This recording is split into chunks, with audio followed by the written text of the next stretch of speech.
Cinema മേഖലയിൽ രാസലഹരി ഉപയോഗം വ്യാപകമെന്ന് ഷൈൻ ടോം ചാക്കോ. പ്രമുഖരായ പല നടന്മാരും ലഹരി ഉപയോഗിക്കുന്നുണ്ട്. എന്നാൽ പഴി മുഴുവൻ തനിക്കും മറ്റൊരു നടനും മാത്രമെന്നും ഷൈനിന്റെ മൊഴി.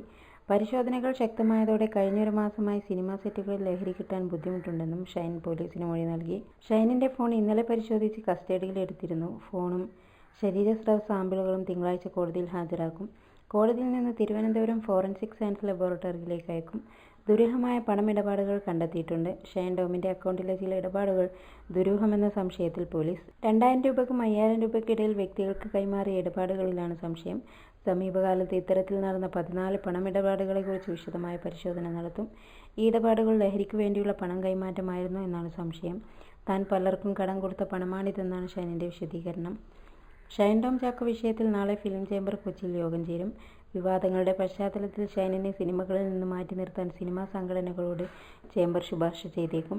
നാളെ കൊച്ചിയിൽ നടക്കുന്ന യോഗത്തിൽ സൂത്രവാക്യം സിനിമയുടെ അണിയറ പ്രവർത്തകരും സിനിമയിലെ ICC അംഗങ്ങൾ തുടങ്ങിയവർ പങ്കെടുക്കും.